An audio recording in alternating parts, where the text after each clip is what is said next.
Fala pessoal, Alessandro Valentim aqui para mais um vídeo. Nesse vídeo a gente vai falar sobre uma história muito interessante que aconteceu em 1945. Foi o primeiro desafio de um bodybuilder para outro bodybuilder. E esse desafio ocasionou na realização de um evento em 1946. Mas antes da gente entrar no tema central desse vídeo, se você ainda não é inscrito nesse canal, considere se inscrever. Já deixa aí o seu like, seu melhor comentário. Se você gosta de conteúdos relacionados à história do fisiculturismo, então envia, por favor, esse conteúdo para mais pessoas, para que esse canal cresça e a gente consiga trazer informações relevantes e pertinentes para o maior número de pessoas a respeito do fisiculturismo.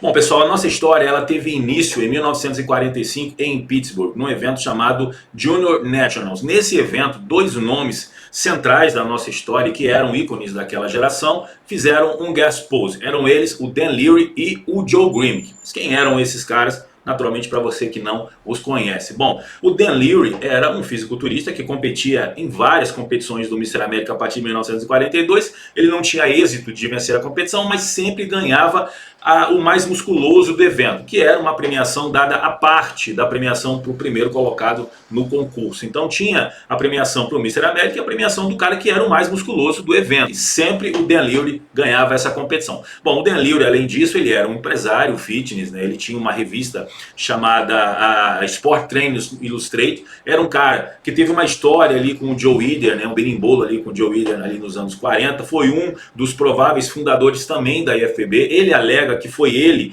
quem deu o nome Mr. Olympia para o evento do Joe Eder, apesar de que nunca teve esse reconhecimento, mas ele morreu jurando que tinha documentos que comprovavam, inclusive que foi ele que registrou o nome. Tinha um programa de televisão ali nos anos 50 e era um homem que tinha realmente um respeito muito grande por boa parte dos fisiculturistas. Foi ele, por exemplo, que descobriu o Lou Ferrigno, né? Empresariou vários atletas, teve problema também com vários atletas, inclusive com o Lou Ferrigno. Já o Joe Grimek foi talvez um dos primeiros fisiculturistas clássicos de toda a história do esporte. Joe Grimek, ele compete nos primeiros Mr. Américas ali em 1940 e 41. Ele vence os 2 anos, né? Em 40, o evento aconteceu no Madison Square Garden, em Nova York, e em 41 na Filadélfia, no Teatro da Filadélfia. Ele vence os 2 eventos e a partir daí a União Atlética Amadora, com o Bob Hoffman, que era a federação que presidia o evento, decidiu que o Joe Grimek não podia mais competir no evento, senão ele iria ganhar todos os anos consecutivos e aí não ia ter graça, né? Eles colocaram uma nova regra, que era o seguinte: todo campeão do Mr. América não retornaria o ano seguinte para competir. E aí houve um gap, e nesse gap o Joe Grimek não tinha campeonatos, ele não estava praticamente sem competir. O que aconteceu? Em 1945, em Pittsburgh, aconteceu um evento chamado Junior Nationals, e tanto o Joe Grimek quanto o Dan Leary fizeram um guest pose. E aí, ao final desse evento, o Dan Leary, que era considerado o homem mais musculoso da América, desafiou o Joe Grimek para um concurso de o homem mais musculoso da América. E o que aconteceu? O Bob Hoffman viu uma grande oportunidade aí e realizou em 1946 um evento chamado o homem mais musculoso da América. Esse evento aconteceu no Philadelphia Turnhouse em 4 de maio de 1946. O problema é que o desafio não aconteceu. Isso porque, segundo o Dan Leary, se ele competisse contra o Joe Grimek, ele já seria prejudicado de cara. Por quê? Porque o Joe Grimek trabalhava para o Bob Hoffman desde 1933 na York Barbell, que era a empresa do Bob Hoffman.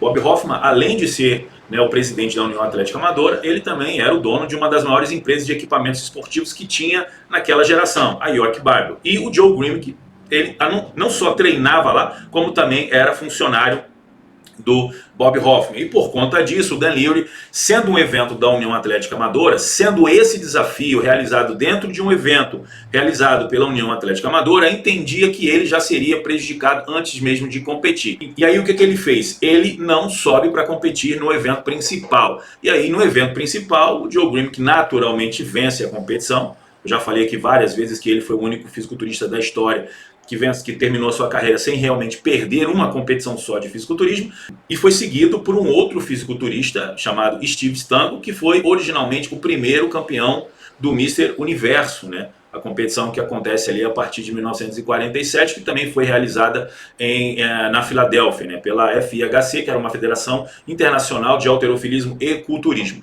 Mas o que aconteceu com o Dan Leary, né? O Dan Leary ficou sem competir, o Dan Leary foi embora, desistiu. O que aconteceu com ele? O Dan Leary teve um novo adversário, ou seja, eles criaram ali de última hora uma categoria intermediária para colocar um outro fisiculturista à altura para competir com o Dan Leary. Na verdade, era um outro nome daquela época, que era o Sigmund Klein. Para quem não conhece, Sigmund Klein foi um expoente ali nos anos 20, ele chega na América em 1924 para tomar conta da academia do professor Attila. O professor Attila foi o primeiro treinador do Eugene Sandon, que é considerado o pai do fisiculturismo. Ele chega para tomar conta da sua academia em 1924, casa com a filha dele, com a Grace, a filha do professor Attila, e em 1926 ele funda a sua própria academia, a Physical Culture Studio, ainda em Nova York. E aí um outro fisiculturista chamado Tony Sansone passa a cuidar da academia do professor Attila. Mas o Sigmund Klein, ao longo dos anos 20, dos anos 30, foi realmente uma figura muito importante. Além da academia, além da Physical Culture Studio em Nova York, ficava bem localizada ali em Manhattan, teve vários bodybuilders que treinavam lá. Ele conheceu,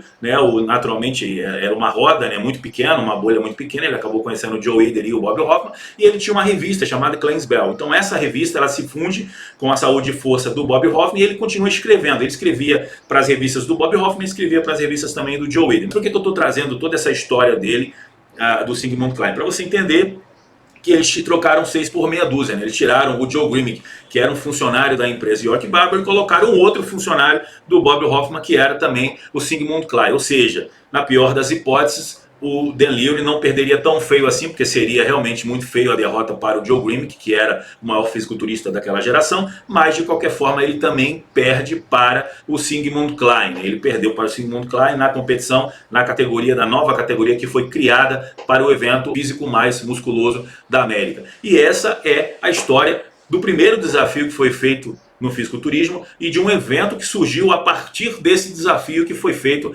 pelo Dan Leary. É óbvio que todas essas figuras aqui relacionadas são ícones, são lendas, são figuras importantíssimas da nossa história. Espero que você tenha gostado demais desse vídeo. Se você curtiu, não deixe de comentar, não deixe de curtir, de compartilhar com seus amigos. E eu te vejo no próximo vídeo. Forte abraço, pessoal.